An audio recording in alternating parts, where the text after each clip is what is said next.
বামফ্রন্ট চলে যাবার পরে এইসব নিয়ে আর গবেষণা করার সুযোগ ছিল না। প্রতিদিন আক্রমণ, দৈহিক, শারীরিক, আজকে রাজনৈতিক সব দিক থেকে আক্রমণ, ঘর বাড়ি ভাঙচুর, লুটপাট, জেলে পাঠানো, এসব সামলাতে সামলাতে কার্যত এই কটা বছর কৃষি বিকাশ নিয়ে আমরা খুব বেশি ভাবতে পারিনি। বামফ্রন্টের আমরা যেটা শুরু করেছিলাম, এখন আমরা ভাবছি এটা গভীর চ্যালেঞ্জ। যেভাবে কৃষক এই অবস্থায় অভ্যস্ত হয়ে গেছে, তাকে সেইখান থেকে সরিয়ে নিয়ে এসে আজকে জৈব সার, কেঁচো সার এই সমস্ত দিয়ে মাটিটাকে উর্বর করে রাখবে এবং ধান পড়বে না, সেখানে তো আরো দুটো সাথী ফসল তৈরি হবে। এই সমস্ত ভাবনা আবার আমরা কৃষি বিকাশের লক্ষ্যে মানুষের কাছে এই সম্মেলনের মধ্যেই নিয়ে যেতে চাই, যাতে আগামী দিনে একটা বিকল্পের সন্ধান আমাদেরকে করতে হবে কৃষকদেরকে বাঁচানো। আমরা বলছি পরিবেশ জলবায়ুর একটা বড় পরিবর্তন হচ্ছে। বিজ্ঞানীরা বলছেন ৫-৭ বছরের মধ্যে সেন্টিগ্রেড এমন একটা জায়গায় তাপমাত্রা বাড়বে, আমরা রাস্তায় বেরোতে পারবো না।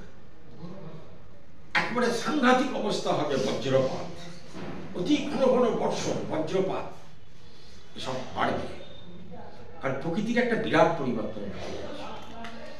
আজকে কৃষক যদি পরিবেশ জলবায়ু সম্পর্কে ধারণা তৈরি করতে না পারে, আমরা যদি কৃষক সভা আজকে পরিবেশ জলবায়ু সম্পর্কে একটা স্বচ্ছ ধারণা মানুষের মধ্যে গড়ে তুলতে না পারি, শুধু অন্য পলিটিক্যাল বক্তৃতা করা হবে না, কৃষকদের বাঁচাতে হবে। আজকে বিজেপি কেন্দ্রের সরকার আছে, সারের ওপর থেকে ভর্তুকি তুলে নিচ্ছে, আজকে সারের দাম বাড়ছে, আগামী দিনে আলু চাষ আবার আসছে। যারা আলু চাষি স্টোরে রেখেছেন তারা মাথা চাপড়াচ্ছে। যখন আলু ঢোকায় তখন যা দাম ছিল, আলু বার করবার সময় তার দাম আরো কমে যাবে। আজকে সাংঘাতিক অবস্থা আলু চাষিদের, বিঘেতে হাজার হাজার টাকা লোকসান। তো স্বাভাবিকভাবে এই বছরের বছর ধান, আলু, সবজি সবকিছুর মধ্যে একটা লোকসান। এই যে যন্ত্রণা, একবারে গোটা দেশের অন্নদাতা কৃষক আজকে হাওয়া উপরে কাঁদছে, শুধু রাজ্যের নয়। রাবার চাষি, তুলো চাষি, আখ চাষি, সব বড় বড় সব বিভিন্ন ধরনের চাষ, আপেল চাষি, সবাইকারই যন্ত্রণা। আজকে এই ক্রাইসিসের জন্যে আজকে প্রতিদিন ৩১ জন কৃষক আত্মহত্যা করে মারা যায় সারা দেশে। আজকে সকালটা যখন শুরু হয়েছে আর সন্ধ্যে ৮টা যখন বেজে যাবে, তার মধ্যে আপনি ধরে নেবেন ৩১ জন কৃষক আত্মহত্যা করে আজকে মারা গেল।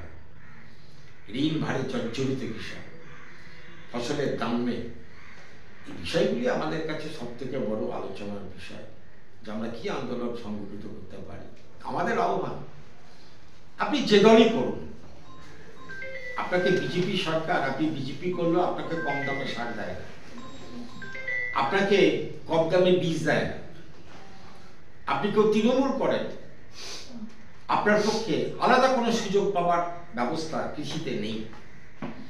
তাই কৃষক সমস্যা যত তীব্র হচ্ছে, আপনি আপনার নিজের বৃত্ত থেকে বেরিয়ে আসুন, নিজের সমস্যার কথা ভাবুন, আগামী দিনে সন্তানদের কথা ভাবুন।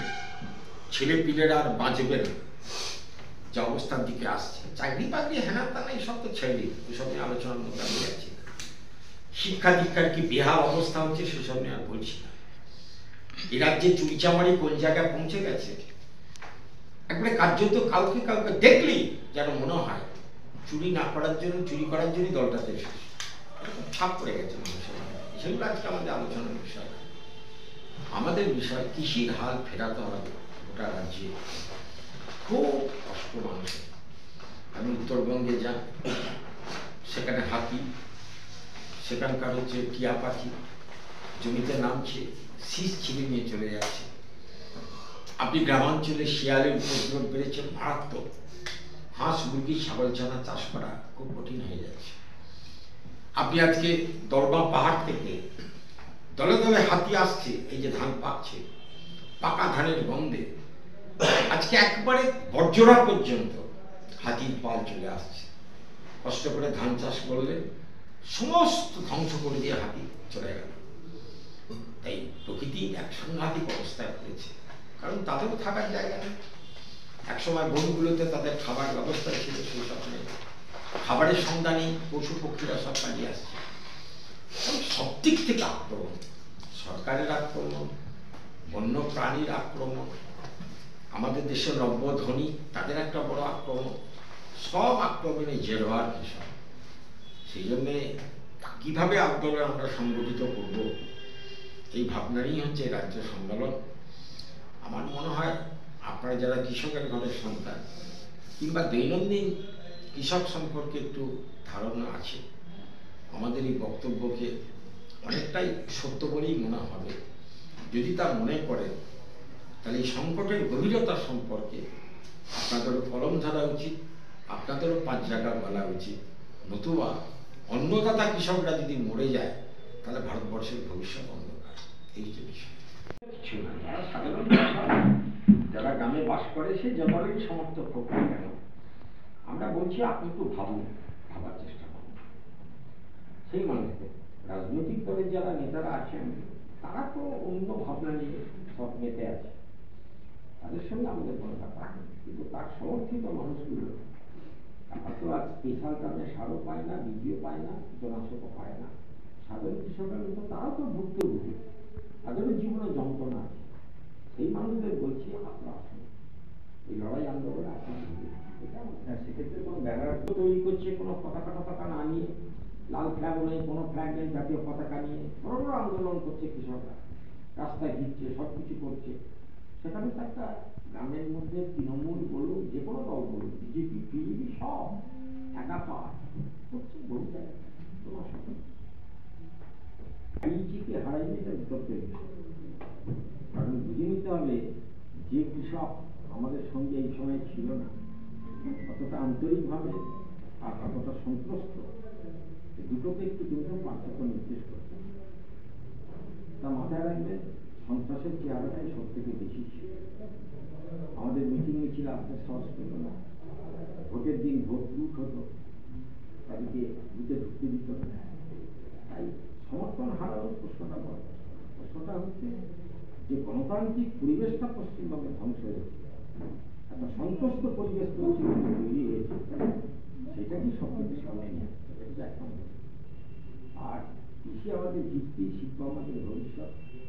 আজকে ভিত্তিও ধ্বংস হয়ে গেছে, আজকে ভবিষ্যৎ শিল্পের ভবিষ্যৎ ধ্বংস হয়ে গেছে, সব ধ্বংসের কিনারে আমরা। এই হচ্ছে পশ্চিমবঙ্গ। থাকবেন বিজু কৃষ্ণান, আমাদের অল ইন্ডিয়ার যিনি সেক্রেটারি, তিনি থাকবেন, খান্নান মোল্লা থাকবেন। এখন অমরারাম বিহারে যে দ্বিতীয় দফার যে ভোট হচ্ছে সেই নিয়ে তিনি খুব ব্যস্ত। তবু আগামীকাল মানে বারে বারে চেষ্টা করছেন, যেহেতু তিনি এমপি, কোনো রকমে বর্ধমান সমাবেশটা যোগদান করে চলে যাওয়া। এখন বিহারে ইলেকশনটা চলছে তো, সেটা একটা গুরুত্বপূর্ণ বিষয়। ভালো হিন্দি বক্তা, প্রচুর মিটিংয়ে লোক হচ্ছে অমরারামে, সবটাই বিবেচনা করে কাল তিনি আসবেন, আসার চেষ্টা করবেন। এই সব তারপর আমরা যারা আছি আমরা তো থাকি। এই যে এসটাই প্রকৃত ভোটার জন্য ভাবনা যায়, আর মৃত ভোটার যারা তারা যেন একটাও নাম তালিকার মধ্যে না। কিন্তু কিছু রাজনৈতিক দল তারা উঠে করে লেগেছে মৃতদের ভোটগুলোকে রাখা, এটাও আমাদের নজরে আসছে।